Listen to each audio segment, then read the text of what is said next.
bersanad dari seorang guru ke guru ke guru nanti sampai kepada Rasulullah Sallallahu Alaihi Wasallam. Tidak mau kami selalu menggunakan sistem kajian dan kemudian kami tawarkan mau fikih, hadis, apa tafsir. Ustaz lanjutin Haji Mahfud saja. Ustaz dulu pernah mengkaji yaitu Bulughul Maram, katanya begitu. Ya udah, kalau Bulughul Maram kami ambil sarahnya ya. Bulughul Maram itu disarah hampir 70 kitab sarahnya. Ini kitab yang sangat luar biasa, klasik sama dengan kitab pesantren itu Durratun Nasihin. Cuma di Durratun Nasihin itu banyak hadis-hadis yang aneh, yang lemah, sehingga Profesor Dr. Mustafa Yaakob memberikan kritikan terhadap yaitu kitab tersebut, walaupun sebenarnya tidak semua yang ada kisah-kisah yang kadang cocok bertentangan dengan, harus hati-hati dalam kita membaca kitab tersebut. Yaitu salah satunya pertama kali yang mensyarah yang kita tahu baik sebelumnya, yaitu Subul Salam Syekh As-Sun'ani.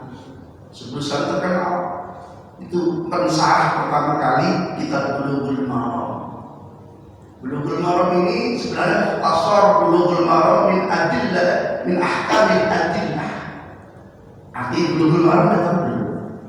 Kitabnya artinya bulugh itu artinya mencapai, maram itu artinya keinginan, min ahkamil min dalil ahkam, yaitu tentang dalil-dalil hukum. Sehingga lebih cenderung kitab Bulughul Maram itu kitab hadis hukum berhubungan dengan fikih. Ini biasanya jadi kajian di pesantren kelas 2 madrasah ibtidaiyah, madrasah diniyah, setelah mengkaji kitab Arba'in Nawawi 40 hadis itu, kemudian naik lagi kepada kitab yaitu Bulughul Maram. Diterjemahkan banyak. Nah, diterjemahkan ini kadang tergantung versinya. Ada versi ini, macam-macam, dan termasuk. Kemudian ada yang lebih luas lagi, ada 4 jilid ditafsirkan di dalam Dil Jalali wa Ihram kalam Syekh Al-Utsaimin. Itu menjabarkan syarah kitab Bulughul Maram. Belum disarah itu 4 jilid. Sehingga disebut dengan yaitu kitab sholat, kitab zakat, kitab shaum, kitab haji, dan kitab tohara. Kemudian disarah pula oleh beberapa ulama yang lainnya sangat terkenal. Nah, salah satunya pensarah ini saya gunakan adalah Syekh Faisal Abdul Mubarak. Ini ada penjabaran yang luas sehingga nanti ini juga menggunakan sistem kitab madhab. Jadi kita membahas sehingga fanatisme kepada satu madhab saja, sehingga wawasan bisa lebih luas, lebih profesional, dan lebih objektif ketika kita terjadi sebuah perbedaan dalam pelaksanaan. Apalagi nanti kalau sudah sampai kitab sholat, saya merujuk paling tidak ada 7 kitab fikih. Nah itu nanti kita akan lebih luas. Keluasan kami menjudul yaitu keluasan sholat berdasarkan hadis Rasulullah SAW, tetap mengacu kepada kitab Bulughul Maram. Itu banyak, masya Allah. Itu takbir untuk ihram itu bagaimana? Ada yang model begini, nah, kemudian ada yang begini, ada yang begini, ada yang begini. Riwayatnya mana? Sehingga nanti tidak saling menyalahkan satu dengan yang lainnya. Habis sebelum kami dari semuanya kami mohon keikhlasan untuk membaca umur kitab Suratul Fatihah untuk tentunya almarhum dan almarhumah yang telah mendahului kita, wabil khusus Bapak Haji Mahfud ya. Insyaallah mudah-mudahan Allah ampuni dosanya, Allah terima amal ibadahnya, Allah lepaskan kuburnya, Allah jadikan kubur menjadi pertama dari masuk surga, dan kita selalu untuk melanjutkan beliau benar-benar senantiasa diberikan yaitu kesehatan Allah Subhanahu wa taala, diberikan rezeki kita, dipanjangkan umur kita, dan diberikan keberkahan di dalam usia kita. Amin ya rabbal alamin. Ala kulli niyatin shalihah wa ila hadratin Nabi sallallahu alaihi wasallam. Al-Fatiha. A'udzu billahi minasyaitonir rajim. Bismillah. Iyyaka na'budu wa iyyaka nasta'in.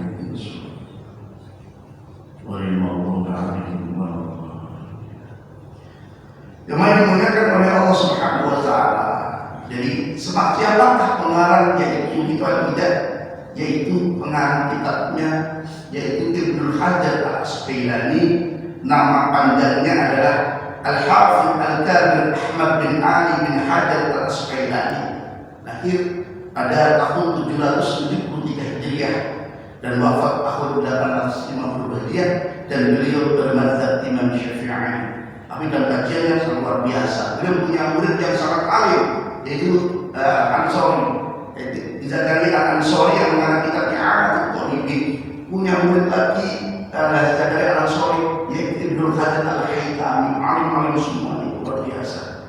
Kenapa disebut dengan Ibnu Hajar? Yang kita tahu riwayat. Beliau adalah pakar hadis kala itu. Tidak ada orang yang pakar hadis seperti beliau. Dan beliau mensarah Sahih Bukhari. Itu Fathul dan itu di beliau yang mensarah. Ada kurang lebih 23 jilid. Nah, beliau ini dulu orang yang biasa-biasa. Kenapa mendapat gelar Ibnu Hajar? Anaknya batu. Dulu beliau ketika ngantri, pokoknya anak muda masih bener gitu. Kurang lebihnya berapa tahun beliau nggak bertanya gitu, begini ya enak, itu apa saya ngantri. Akhirnya kok dapatnya begini-begini doang, dia pulang merasa pengajaran itu susah. Akhirnya pulang dari ngantri, kemudian pas waktu itu pas posisi dalam keadaan hujan dan gerimis. Akhirnya berteduhlah di sebuah pohon yang besar. Kemudian di depannya ada sebongkah batu besar. Sambil melihat dia nunggu reda, dia melihat air menetes dari atas di sebuah batu. Di peranya batu sekeras ini setiap kali tertetes oleh yaitu air hujan, tapi bisa berubah. Apakah hati saya seperti itu? Terasa tidak mungkin. Maka terdapatkan inspirasi itu, maka disebut dengan gelar Ibnu Hajar, anaknya batu. Terinspirasi dari semuanya itu karena batu tadi. Kenapa? Batu yang keras itu tertimpa air yang menetes kecil saja bisa berubah. Apakah saya seperti itu dan tidak? Akhirnya membuat keputusan dan akhirnya menjadi al-hafidh. Kalau orang sudah mendapat gelar al-hafidh di dalam bukan hafidh Quran, hafidh hadis, itu sudah luar biasa. Bahkan yang setara yaitu pengarang kitab daripada tafsir Jalalain. Jalalain Asyuti itu hafidh tu ma'ada alfa hadisin. Saya hafal 200.000 hadis. Bayangin Pak, 200.000 hadis. Seandainya aku mendapatkan lebih daripada itu, fahafidh Tuhan, maka akan aku hafalkan juga. Cuma aku yang menemukan selama hidupku 200.000 hadis, tapi beliau tetap fleksibel di dalam memberikan. Nah, hadis ini Bulughul Maram ini ada 1.600 hadis.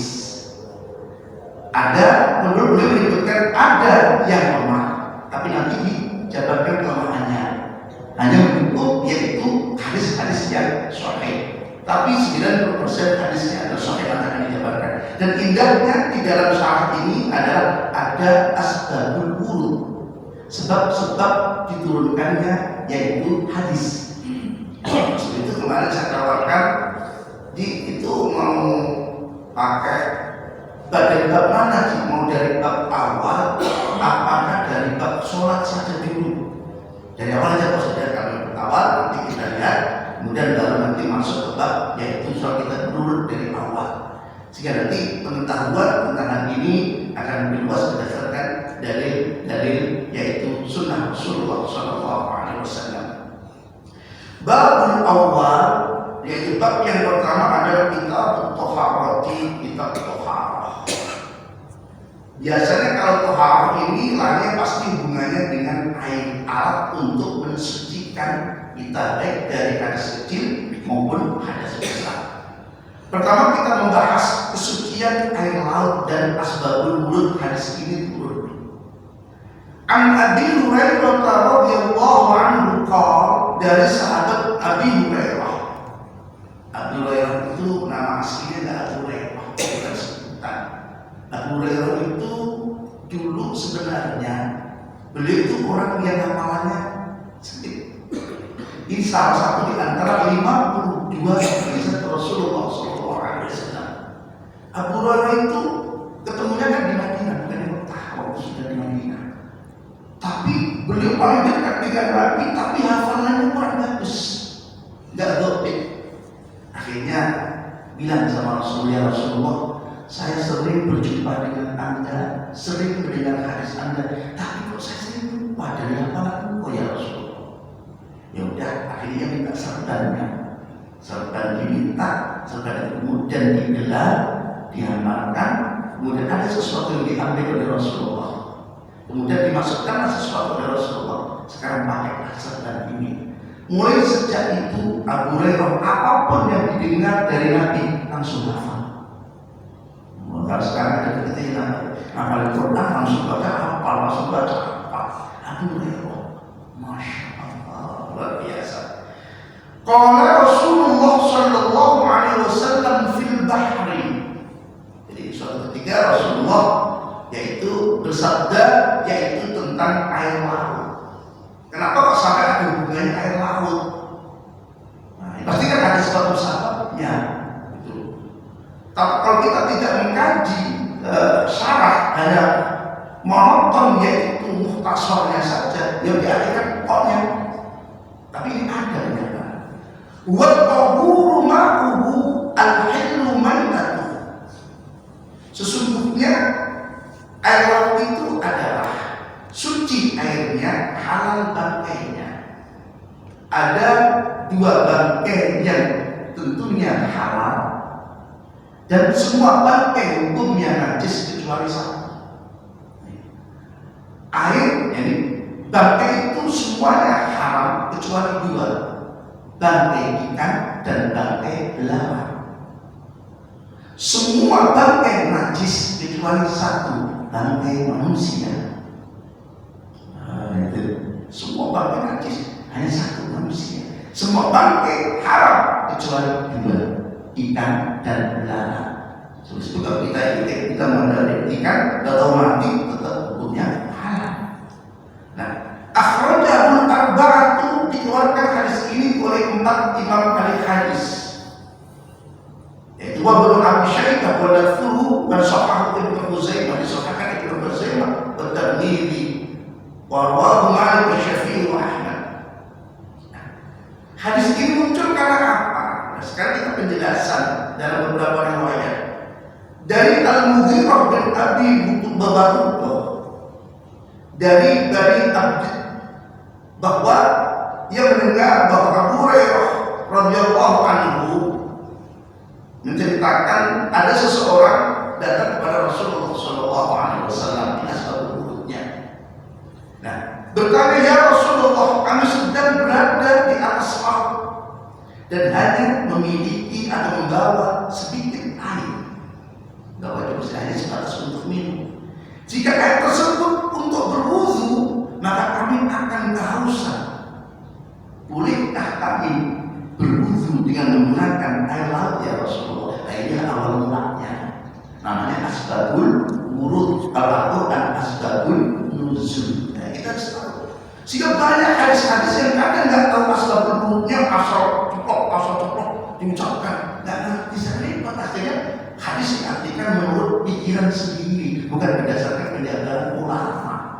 Makanya perlu kita mengaji dalam model kajian kitab-kitab kuning, kitab-kitab termasuk yang disampaikan oleh ulama-ulama dulu, sehingga insya Allah untuk saran-saran sedikit sebagai betul hasil ijtihad dari keilmuan yang ini. Itu awal mulanya. Hadis ini adalah hadis sahih. Tohar itu apa sih? Tohar dalam arti bahasa itu adalah bersih dari kotoran. Secara etimologi bahwa tohar itu adalah bersih dari kotoran. Sedangkan menurut istilah dalam syariat agama, tohar adalah menghilangkan hadas atau najis, baik hadas kecil maupun hadas besar, yang menghalangi yaitu sahnya sholat. Karena dua hal ini bisa menghalangi sahnya sholat, yaitu hadas dan najis. Maka oleh sebab itu ada syarat sahnya sholat pun ada suci dari hadas dan najis, baik dengan menggunakan air ataupun dengan tanah ketika tidak ada air. Mengacu firman Allah Subhanahu wa taala di dalam surah Al-Maidah ayat yang ke-6, ya ayyuhalladzina amanu idza qumtum ila shalah faghsilu wujuhakum wa aydiyakum ila al-marafiq. orang-orang yang beriman, apabila kalian ingin mendirikan sholat, maka fagsilu wujuhakum. Ada kata fagsil, artinya basuhlah. Kata basuh berarti airnya agak banyak. Ada satu riwayat mengatakan kata basuh berarti airnya harus mengalir. Maka ketika membasuh muka ada banyak. Beda dengan mengusap. Wa aydiyakum, dan basuhlah kedua tanganmu ilal marafiq. Kata ila ay ma'a. Dalam beberapa tafsir disebutkan dalam termasuk ilmu balaghah ila ay ma'a, bukan ke. Maka oleh sebab itu basuhlah kedua tanganmu bukan sampai siku, tetapi ay ma'al, ya, ma'al marafiq, sampai kedua beserta, bukan sampai beserta. Artinya siku harus terbasuh. Tidak sah wudhu seseorang kalau sampai siku saja, harus beserta sikunya. Jika orang-orang tua dulu menyarankan kalau wudhu agar kita atasi. Di samping ada hadis akan memanjangkan dari cahaya putih nanti ketika dibatikkan dari alam untuk kita. Oleh sebab itu menggunakan kata ilah diartikan aima al-marafiq, artinya beserta dengan kedua siku kita, bukan sampai siku, tapi aima beserta. Nah, dari hadis ini kemudian beberapa ustaz memberikan komentar mengenai tata cara wudhu beda lagi. Ada yang wudhu, kalau Ustaz Hidayat mengatakan ini diartikan dari wudhunya dari sini, tapi nggak ada penjelasan dari ulama yang menyebutkan bahwa harus dari sini. Yang penting wudhumu itu beserta dengan siku. Mau model begini boleh. Kalau begini kan tentunya ini kuku-kuku ini kan kotor-kotor, air akan masuk ke dalam, apalagi kukunya panjang. Begini juga boleh. Karena tidak ada riwayat pun yang menjelaskan harus begini, maka para ulama memberikan penjelasan melalui yaitu apa yang beliau sampaikan. Ijtihadnya ada yang begini, kalau begini memudahkan hal ini, kemudian ada yang udah begini seperti maka rafiq, yaitu dua siku akan terbasuh. Wamsahu, oleh sebab itu kata wamsahu hanya digunakan di rukusikum dengan kepala. Kalau kepala pakai basuhnya repot, Pak. Apalagi kalau perempuan, bukan wamsiku rukusak, tidak, tapi wamsahu birukusi, dan usaplah sehingga cukup dengan sedikit air kita usapkan. Kalau sunnahnya semuanya pakai sunnah, bolehnya hanya mengusap walaupun cuma 3 helai. Imam Malik mengatakan walaupun cuma di sini saja nggak apa-apa. Kalau Imam Syafi'i lebih dibul-bul. Kalau nggak punya rambut, ya pokoknya diperkirakan punya rambut ya botakin gini loh, boleh. Pokoknya nggak ada masalah. Pokoknya jadi parah gitu.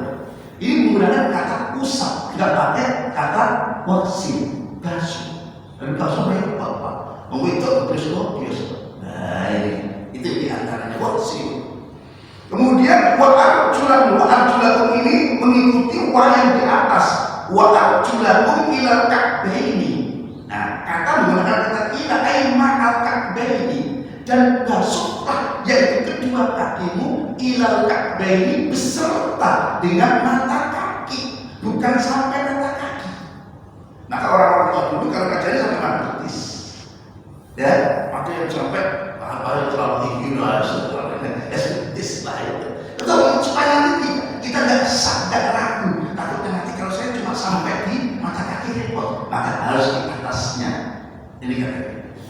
Wa in kuntum junuban fattahharu, jika kamu dalam keadaan junub maka fattahharu, bersucilah kalian tidak dengan air. Wa in kuntum marḍā aw 'alā safarin, dan apabila kamu dalam keadaan sakit atau dalam perjalanan, aw jaa'a ahadukum minkum minal ghaid, atau kamu buang air besar, aw lamastum nisa, itu lah batasan di belakang. Aw lamastum nisa, atau kamu bersentuhan kulit dengan perempuan, falam tajidu ma'an, dan engkau tidak menemukan air, maka fatayammamu sa'idan thayyiban, maka usaplah, Anda bertayamumlah dengan debu yang suci. Maka kata tayamum menggunakan famsahu, bukan famsahu. Kalau dibasuh debunya banyak. Nah, peristiwa tayamum ini juga gara-garanya suatu ketika ada seorang junub habis hubungan suami istri. Tahu-tahu karena nggak ada air dia gelembungan, gelembungan apa? Pokoknya gelembungan di pasir. Dia tujuan junub untuk mandi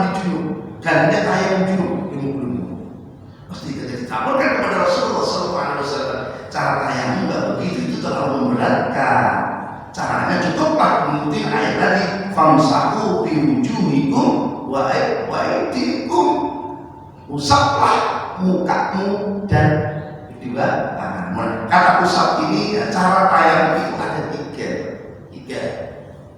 Nih, tayamum yang sering kita lakukan ini kita ada atas medianya adalah pasir atau di mana bukan ada. Ada 3 cara dalam tafsir Ibnu Katsir ini. Zaman Ibnu Katsir itu luas. Tapi Ibnu Katsir yang bukan mutasab ya, yang aslinya. Yang ini banyak beredar di buku-buku itu kan Ibnu Katsir mutasab.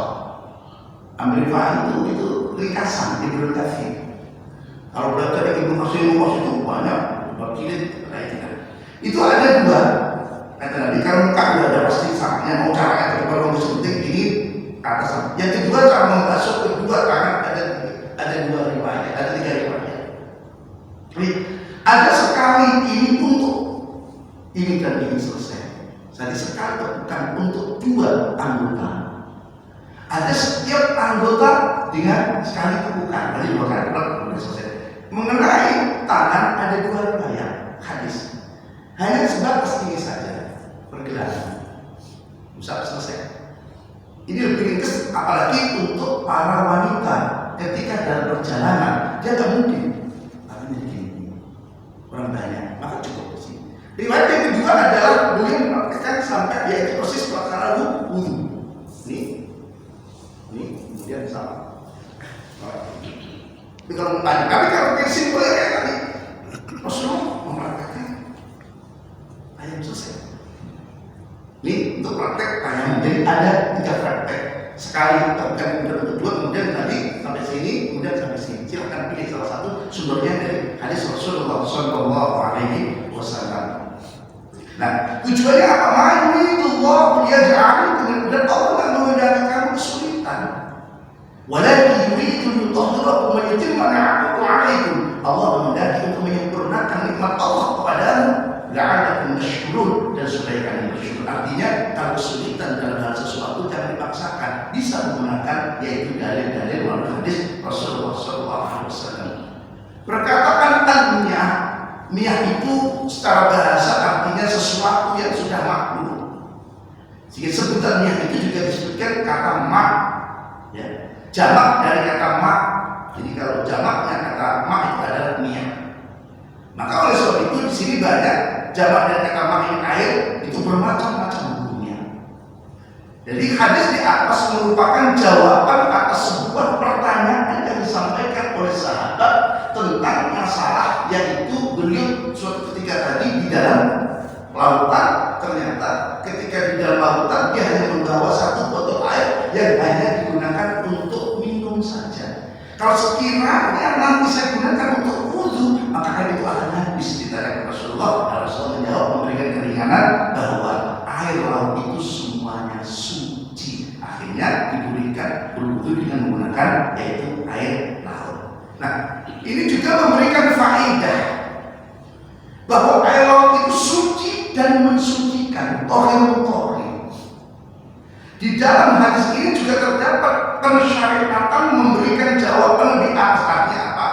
Kalau ada seseorang bertanya, maka dijawabnya lebih, biar nanti ada nilai faedahnya begitu. Rasulullah menyebutkan istilahnya hanya jawaban suci, tapi lebih luas jawabannya. Sehingga tujuan memberikan faedah ini termasuk bentuk fatwa yang baik. Imam Syafi'i mengatakan hadis ini adalah separuh ilmu tentang toharo. Satu-satunya separuh ilmu tentang toharo yaitu tentang air mata. Dicontohkan dalam Al-Quran, wa idza hayyitum bi tahiyyatin fahayyu bi ahsana minha aw rudduha. Apabila kalian diberikan penghormatan dengan salam, jawablah yaitu salam itu yang lebih baik.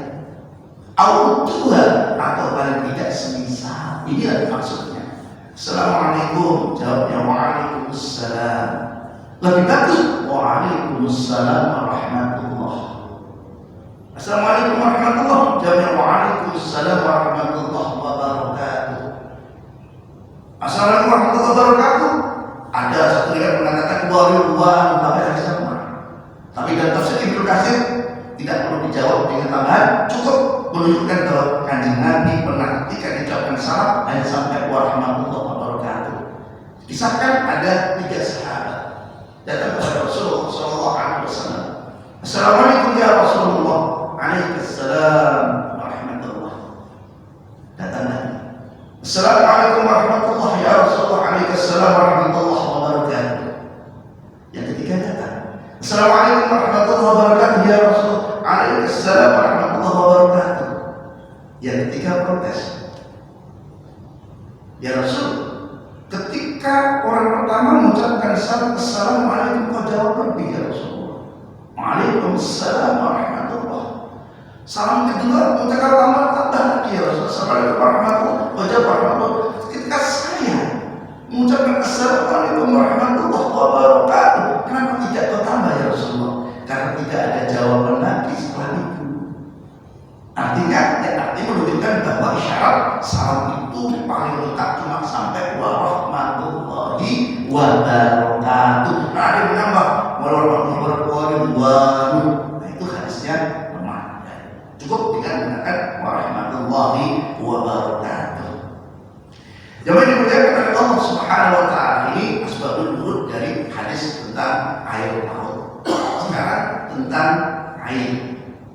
Ini tentang air biasa, kesucian air, khusus dari air laut.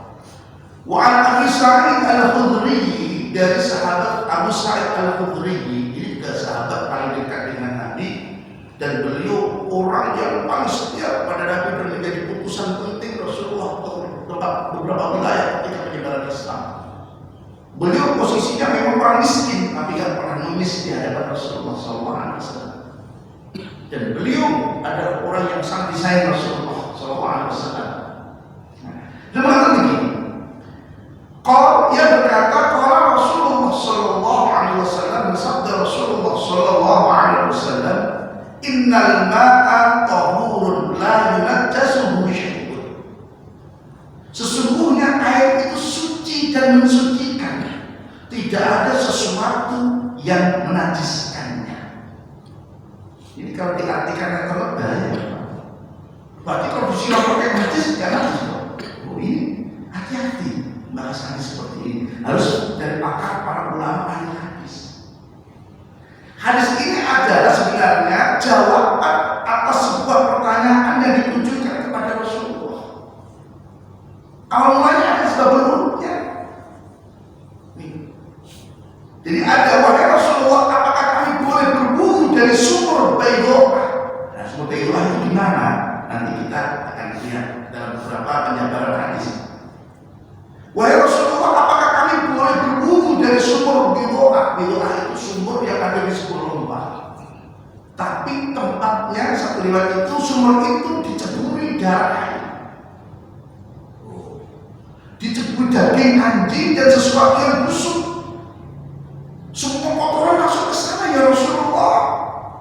Rasulullah menjawab, airnya suci, tidak ada sesuatu pun yang menajiskannya. Tapi secara logika, kok ada darah masuk ke sana, istri pembalut masuk ke sana, ada daging anjing, sesuatu yang busuk, kok bisa suci? Bagaimana ya? Sulit kalau kita jabarkan. Berarti air yang terkena tadi seperti itu pasti suci kembali. Harus lihat dulu al-munaknya. Maka dijabarkan dalam sebuah riwayat, hadis ini diriwayatkan Imam Abu Dawud, hadis nomor 66, Imam Nasai, hadis nomor 174, At-Tirmidzi nomor 66. Nah, awalnya begini. Jadi ada sebuah riwayat yang lebih lengkap lagi supaya nanti kita paham bahwa Rasulullah ditanya, bolehkah aku wudu dengan menggunakan air dari sumur Baidoah ya Rasulullah? Jadi tanya, sebenarnya nanya. Nah, baru muncul hadis airnya suci. Nah, kita harus tahu asbab nuzulnya. Ya Rasulullah, bolehkah ya Rasulullah saya berwudu dari sumur Baidoah ya Rasulullah? Sumur Baidoah itu apa? Sumur yang dilemparkan ke dalamnya bekas darah haid. Sumur yang di dalamnya ada daging anjing dan barang-barang yang berbau busuk. Maka Rasulullah dengan menjawab, yaitu pada hadis di atas, innal ma'a tahurun la yunajjasuhu syai'un. Jadi harus tahu awal mulanya. Kalau kita langsung jawabannya ya repot. Nanti kok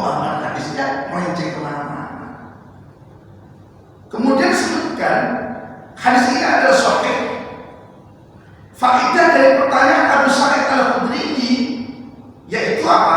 Sumur yang dilemparkan ke dalamnya bekas darah haid, daging anjing dan barang-barang yang berbau busuk yang dilemparkan ke dalamnya tadi apa?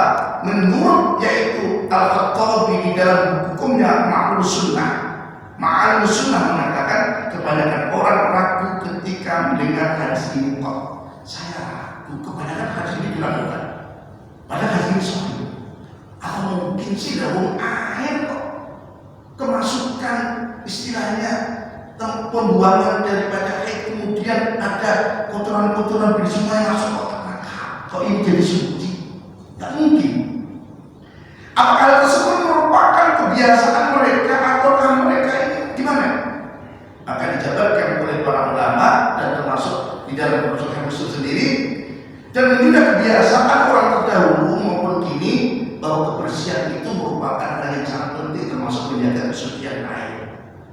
Sesungguhnya kejadian tersebut sehingga di sini disebutkan karena jumlah air sumurnya banyak, hal tersebut tidak mengubah yaitu kondisi air tetap jernih walaupun beberapa banyak banget dimasukkan. Tapi karena airnya sangat banyak sehingga tidak merubah posisi air, baunya, rasanya maupun baik warnanya, sehingga menjadi suci. Nah inilah penjabaran hadis. Kalau kita artikan itu bahaya. Coba dimuliakan oleh Allah Subhanahu wa Ta'ala. Ini jadi dalil bahwa ketika ada air yang banyak di kolam, terus itu kalau ingat, saya pernah ditanya Ustaz, gimana hukumnya kalau wudhu di pesantren? Wudhu di pesantren kan pakai kolam besar kok. Kalau umur itu airnya langsung dimasukin aja. Tapi kan gitu. Jorok kan gitu. Kita kan bisa jorok itu kan. Dulu mengalami gitu kan. Airnya jadi bukan keluar. Ada orang apalagi yang cantiknya bakal-bakal dikit, bulu lagi gitu. Tapi kan airnya banyak yang merupakan bau. Nah ini jadi gimana? Kayak seperti tadi, tidak mengapa. Tapi sekarang saya kira sudah banyak berubah, mungkin sekarang sudah banyak keran lebih bersih. Lalu ketiga, wa an Abi Umamah al-Bahili qala Rasulullah sallallahu alaihi wasallam.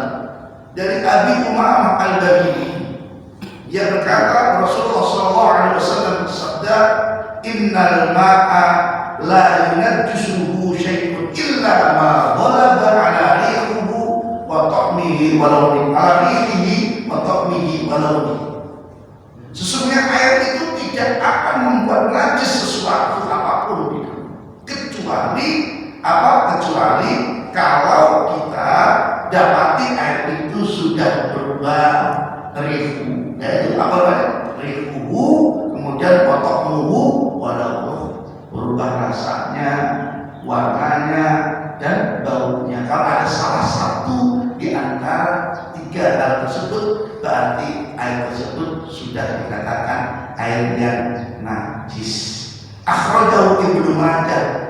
Tetapi ini hadis dari Ibnu Majah, tapi Abu Hatim melemahkan hadis ini. Tetapi para ulama sepakat hadis ini dikatakan hadis mursal, jadi naik tingkatan karena didukung oleh hadis-hadis yang lain. Dan dari Baihaqi al-ma'u tahirun illa in taghayyara rihuhu, ini didukung oleh hadis ini masalahnya, sehingga hadisnya kedudukannya naik. Nah, ini ada yang mengatakan hasan li ghairi, dia kedudukannya menjadi bagus karena didukung oleh hadis yang lain, lemah, tapi kemudian didukung hadis yang banyak, maka naik peringkat hadis itu menjadi hadis hasan, hadis bagus. Tapi li ghairi karena didukung oleh yaitu hadis yang lain. Kalau cuma hadis di atas doang, lemah.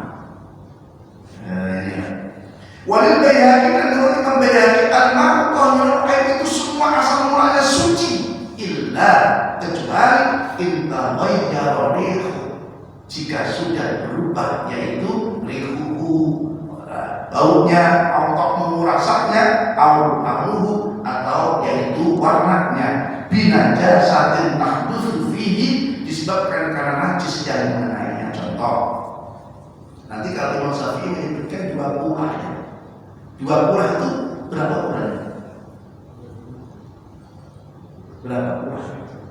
Nah ini nanti kalau kita itu kalau nanti coba kita ikut pandangan ulama dan hitungan dihitung dari model Insyaallah nanti dijelaskan oleh Imam Syafi'i. Jadi hadis di atas tadi menjabarkan. Ibnu Munzir memberikan keterangan para ulama berijma, artinya konsensus ulama bahwa jika ada najis yang jatuh pada air yang jumlahnya sedikit atau banyak, lalu najis tersebut mengubah rasa, warna, bau, maka akan menjadi najis. Contoh diolah, ada cicak masuk, cicaknya baru, tapi ternyata belum berubah dari 3 sifat tersebut. Baunya belum bau, rasanya masih air. Ketiga, warnanya juga masih belum apa, maka dia berarti masih suci. Jadi dalam pandangan yaitu belum mudir.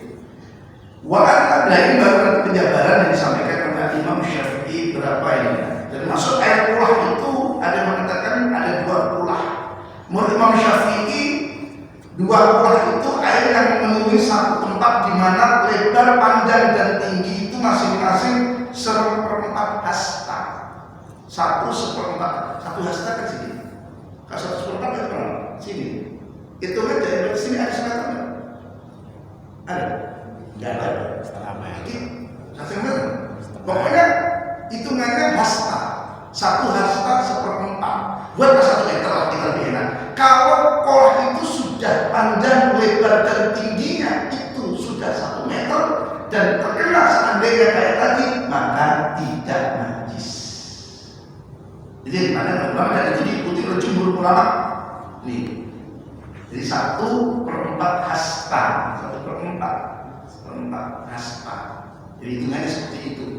Jadi kalau meter ini, buatlah kita paling gampang 1 meter lah biar lebih untuk ini aja 1 meter. 1 meter itu dari kilometer ini ya. Sekarang rata-rata pola kita ada 1 meter kan? Kalau pola di Jakarta kecil kok, itu biasanya yang suci untuk bagian kecil dan seterusnya. Ini hati-hati. Jadi dimuliakan oleh Allah Subhanahu wa taala. Wa an Abdullah bin Umar radhiyallahu anhuma. Ini. Wa an Abdullah bin Umar dari Abdullah bin Umar. Nah ini ada dalam kalimat kalau kata Umar diawali dengan alif berarti bacanya Amr.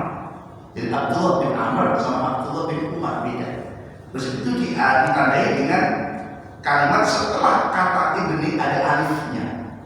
Kalau tidak ada alifnya berarti Umar. Itu rumusnya. Radhiyallahu anhu qala dari sahabat Abdullah bin Umar radhiyallahu anhu qala dia berkata, qala Rasulullah sallallahu alaihi wasallam Rasulullah bersabda begini, "Idza kana al-ma'a kullataini."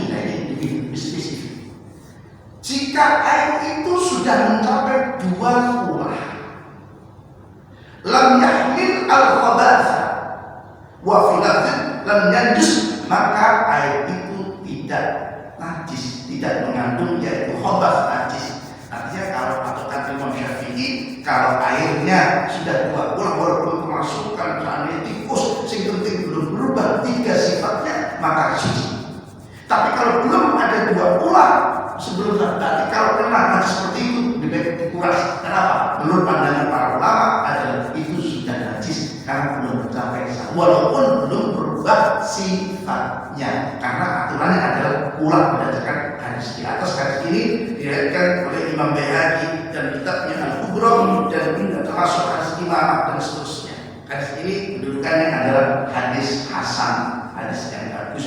Maka aturannya lebih bagus yang kita gunakan akhirnya. Tapi kalau sekarang kan tidak usah khawatir untuk dikarenakan kita menggunakan iklan demi jamin kesuciannya insya Allah.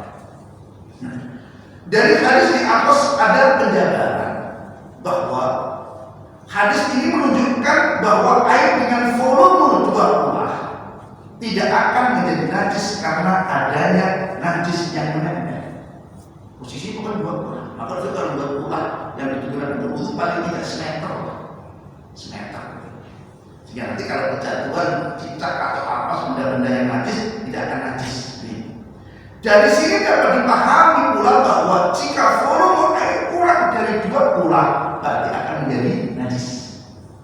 Saya lebih cenderung ke ini karena apa? Ini lebih hati-hati. Walaupun ada pendapat minoritas, pokoknya kalau sedikit maupun banyak sih penting belum berubah tiga sifat tadi apa. Tapi demikian hati-hati kita mengacu kepada tindakan jumhur ulama. Itu ya, kita lebih hati-hati. Kemudian karena adanya najis yang jatuh pada sekalipun tidak mengubah rasa, warna atau bau, ini pandangan yang jumhur ulama. Hadis ini memiliki sebab. Jadi ada sebabnya, sebab dulu ada. Nabi suatu ketika pernah ditanya tentang air yang berada di padang, padang pasir. Kalau di padang itu kan macam-macam. Yang minum ya bisa macam-macam binatangnya. Dalam perjalanan, kemudian ya Rasulullah, saya berada di suatu perjalanan dan saya menyukai air yang ada di padang pasir. Dan menjadi tujuan binatang buas dan binatang melata. Sedangkan di air yang di padang pasir itu menjadi tujuan binatang apapun untuk minumnya. Kadang kencing juga di situ, kadang buang air besar juga di situ. Masya Allah, inilah indahnya belajar hadis kalau mengacu kepada sebab itu. Wawasan lebih luas dan lebih fleksibel memahaminya, luar biasa. Itu kita berterima kasih dengan para ulama yang sudah berijtihad. Ini kok kadang ada orang yang anti ulama yang repot, ngaji berhenti. Langsung ke Nabi, nggak mungkin. Nabi kan ada riwayat bahwa ini. Jadi yang dimaksud dari akhirnya mengatakan, lalu beliau bersabda, jika airnya ada dua buah, maka tidak ada sesuatu pun yang dapat membuatnya najis. Masya Allah. Jadi kalau air banyak, apalagi kalau air itu banyak sebagaimana yang ada di padang sana itu, walaupun ada banyak onta minum di sana, kemudian ada kencing di sana, tetapi airnya banyak dan tidak merubah sifatnya tadi, maka tetap hukumnya boleh. Tapi kalau dikali mana kali itu najis ya? Nah, ada banyak kotorannya. Tapi kalau kalian ada di Bogor, Pak, najis ya? Kayaknya kalau terus ada itu buahnya ya semua. Ini bendungan apa itu? Nah itu gimana? Najis ya? Ya nggak mau kalau sapi 10 bangkai maksudnya kan najis banget. Macam-macam. Kalau situ ada masih ada, masih ada. Jadi itu kalau airnya bersih dari itu, tapi kalau kalian sunter, kalian harus najis apa ya? Itu sudah ini terkontaminasi dengan macam-macam. Najisnya sudah bisa membola Allah dengan itu saya. Jangan diperlukan Allah Subhanahu wa Ta'ala ini salah satunya. Nah ini, jadi maksud perkataan di atas adalah menjadi tujuan binatang artinya bahwa ternyata air tersebut menjadi tujuan binatang buas dan termasuk binatang melata untuk minum di sana, sehingga akhirnya menjadikan air itu najis disebabkan kencing dan kotoran. Yang menjadi patokan pokoknya kalau airnya itu lebih dari 2 bulan dan belum berubah 3 sifat air itu, maka hukumnya tidak najis. Yang disebutkan oleh satu peristiwa yang disampaikan oleh Rasulullah SAW. Hadis yang ke-6. Ini ada yang suka mandi di kolam. Kalau di kolam renang gitu ya, renang itu atau di kolam yang apa? Wa Abi Hurairah radhiyallahu anhu qala Rasulullah SAW dari sahabat Abu Hurairah yang berkata, bersabda Rasulullah SAW, la yaghtasilu ahadukum fil ma'i daimi wa huwa junubun. Ini orang-orang yang lebih gampang mandi junub langsung kan masuk selesai. Akhrajah Muslim. Hadis ini diriwayatkan oleh Muslim. Dan Abu Hurairah berkata, Rasulullah bersabda, janganlah salah seorang dari kalian mandi di air yang mengenang ketika ia dalam keadaan junub. Jadi lebih gampang nyalon sekalian. Nawal itu belum selesai apa ya? Ini kalau hati. Janganlah kalian kata Rasulullah sedang mandi di air yang mengenang ketika dalam keadaan junub. Hadis dari Muslim nanti dijabarkan. Walil Bukhari itu ada perbedaan. Kalau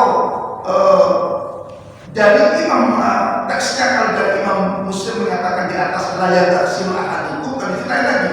Walil Bukhari la yubawalanna. La yabulanna ahadukum fil ma'i daim alladhi la yajri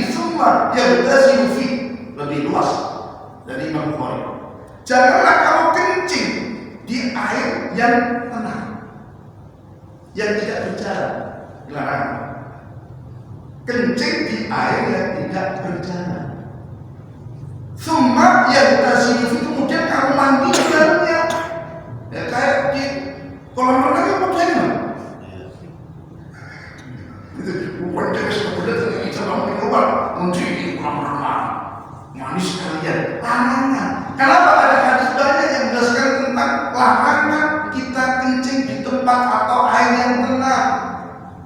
Itu tempatnya para manusia makhluk-makhluk gaib. Tidak boleh. Ini kalau kencing saya ide, masyarakat itu. Jadi ini yang harus kita sampaikan. Maka harus hati-hati sekali. Di tempat yang tenang maka jangan sekali-kali. Dan hadis ini menunjukkan bahwa hadis ini ada hubungannya. Wal muslimin min wali Abi Dawud la yaghtasilu fi minal janabah. Jangan mandi di sana. Nah, sabda beliau begini, hendaklah seorang di antara kalian tidak mandi di air yang mengenang, sedangkan ia dalam keadaan junub. Menunjukkan larangan mandi junub di air yang tidak mengalir. Kalau mandi junub harus mengalir, disiram, shower sekarang zamannya. Tapi shower nggak mantap ya. Nah, kayak joris lah. Enaknya pakai gaun jebul-jebul, tapi jangan di tempat yang terdengar jangan. Larangan ini. Biar cepat Pak Ustaz gimana sih? Iya cepat tadi larangan di kaki apa? Ngapa sampai ini salah satu tadi. Adapun tentang sabda mengerjakanlah salah seorang di antara kalian kencing di air yang mengenang, yang tidak mengalir kemudian mandi di dalamnya. Al-Qurtubi berkata, beliau mengingatkan hal ini berdasarkan kondisi saat ini. Karena orang yang kencing membutuhkan tempat untuk bersuci, maka hal itu mandi dilarang karena adanya najis sisa.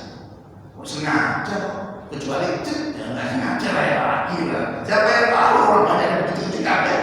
Saya yakin orang yang renang itu tidak semuanya yang kencing, pasti renang kencing. Untuk aku nggak pernah renang ya soal renang itu.